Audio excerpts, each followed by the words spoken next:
नमस्ते, मेरा नाम प्रियंका प्रशांत है और मैं कक्षा 9वीं में पढ़ती हूँ। आज मैं आपके सामने प्रसिद्ध हिंदी उपन्यास राम इश्क वाहो के वंशज के बारे में एक छोटी सी समीक्षा प्रस्तुत करने वाली हूँ। आप सब तो महापुराण रामायण के बारे में जानते ही होंगे, लेकिन इस कथा में लेखक अमिश त्रिपाठी ने रामायण को एक अलग दृष्टिकोण में प्रस्तुत किया है। ये पारंपरिक रामायण से अलग है। ये एक श्रृंखला का पहला पुस्तक है। इसके बाद लेखक ने 2 और उपन्यास लिखा है, जिनके नाम है सीता मिथिला की योद्धा और रावण आर्यवर्त के शत्रु। अब हम कहानी के बारे में देखते हैं। कहानी दशरथ और रावण के बीच एक युद्ध से शुरू होती है, जिसमें अप्रत्याशित रूप से रावण की जीत होती है। जिस दिन दशरथ अपने जीवन में पहली बार युद्ध हारते हैं, उसी ही दिन राम का जन्म होता है। इसलिए इस कहानी में राम को अशुभ माना जाता है। कहानी आगे बढ़ती है और 4 भाई राम, भरत, लक्ष्मण और शत्रुघ्न गुरुकुल जाते हैं और गुरु वशिष्ठ से अध्ययन करते हैं। राम और भरत के बीच के अंतर विरोध गुरुकुल में ही वाद विवाद और चर्चा से उभरने लगती है। राम जहाँ कानून के निर्विघ्न और अड़ियल क्रियान्वयन में विश्वास करता था, वहीं भरत स्वतंत्रता और उदारता में विश्वास करता था। राम का जुनून और कानून के प्रति ये अडिगता इस कहानी का केंद्रीय विषय रहा है। इस कहानी में राम और उनका परिवार के अलावा और भी बहुत कुछ है। ये हमें राजनीति, कानून, नियम, संस्कृति, धर्म और रिश्तों के बारे में सिखाती है। इसलिए मैं आप सबसे आशा करती हूँ कि आप सब इस अद्भुत कहानी को पढ़ने का प्रयास करें। धन्यवाद।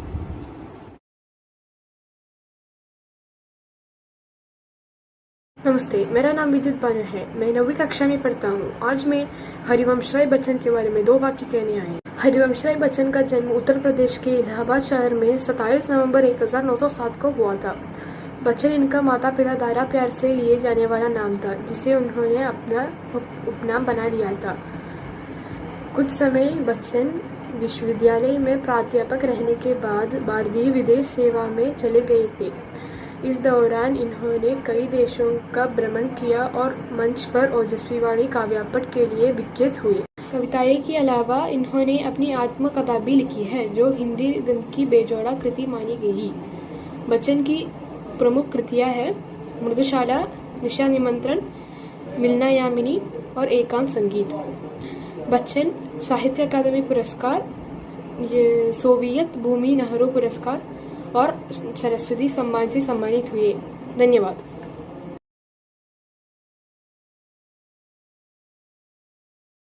नमस्कार आदरणीय अध्यापकों और मेरे प्यारे मित्रों, मैं वृंदा मेनन कुलपति मुंशी भवन सिद्धिया मंदिर के 9वीं कक्षा में पढ़ती हूँ। इस मौके पर मैं पुस्तकों के महत्व के बारे में आपसे कुछ बोलना चाहूँगी। बिना किताब का कमरा बिना आत्मा के शरीर के समान है। कहा जाता है कि जिस व्यक्ति की मित्रता पुस्तकों से होती है, उसे किसी अन्य मित्र की आवश्यकता नहीं पड़ती। पुस्तक हमें ज्ञान प्राप्त करने में सहायता करते हैं। लोकमान्य बाल गंगाधर तिलक ने कहा था कि मैं नरक में भी पुस्तकों का स्वागत करूंगा, क्योंकि इनमें वह शक्ति है कि पुस्तकें जहाँ भी हो वह जगह स्वर्ग बन जाएगी। पुस्तक हमारे सच्चे मित्र होते हैं। पुस्तक हमें मार्गदर्शन करते हैं और हमें सभ्य बनने में सहायता करते हैं। श्री भगवद गीता, रामायण, महाभारत आदि पौराणिक पुस्तकों को पढ़कर हम अपने इतिहास के बारे में और जानकारी पा सकते हैं और इस पर गर्व महसूस कर सकते हैं। पुस्तक पढ़ना एक शौक है। इसका विकास बाल्यावस्था में हो जाता है। जो व्यक्ति अपने बचपन में पुस्तकों से प्रेम कर लेता है, वह कभी भी अपनी जिंदगी में अकेलापन महसूस नहीं करता।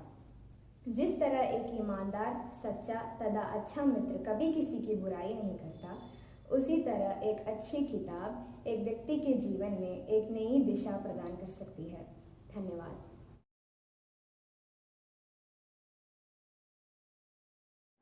नमस्कार, यहाँ उपस्थित सभी दर्शकों को मेरा प्रणाम।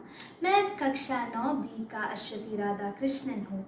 हमारी स्कूल कुलपति मुंशी भवंस की पठन सप्ताह समारोह के भाग से हम एक प्रशस्त कवयित्री जो कोई और नहीं बल्कि महान सुभद्रा कुमारी चौहान के बारे में बात करने के लिए आई हूँ। सुभद्रा कुमारी चौहान एक प्रसिद्ध कवयित्री और लेखिका भी थी।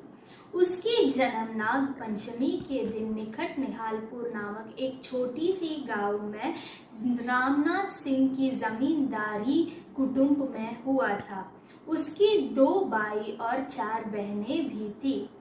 उसके बाल्यकाल से ही कविताएं रचने में बहुत रुचि था और उसकी कविताएं सदैव राष्ट्रीयता के भाव से संपन्न थी। उसके पिता बाल्यकाल से ही शिक्षा की बहुत प्रेमी थे, जिसकी देख रेख से उसकी प्रारंभिक शिक्षा भी हुई। 1919 में खंडवा के ठाकुर लक्ष्मण सिंह से उसकी शादी हुई, जिसके बाद वो जबलपुर गया। 1921 में असहयोग आंदोलन में भाग लेने वाली वह प्रथम महिला थी। उसके बाद वह 2 बार जेल भी गए हैं। उसकी कविता के जरिए नेतृत्व को भी रेखांकित किया गया है। वह एक रचनाकार होने के साथ साथ एक स्वतंत्र सेनानी भी थी। उसकी आकस्मिक मृत्यु एक कार दुर्घटना से हुआ और उसकी 2 कथा संग्रह और 3 कविता संग्रह प्रकाशित भी किए गए हैं, जिससे झांसी की रानी कविता बहुत प्रसिद्ध है। मैं झांसी की रानी की एक पंक्ति सुनाकर हमारी भाषण समाप्त करना चाहती हूँ। चमक उठी सन 57 में वह तलवार पुरानी थी, खूब लड़ी मर्दानी वह तो झांसी वाली रानी थी। धन्यवाद। पढ़ते रहिए, सीखते रहिए। नमस्ते।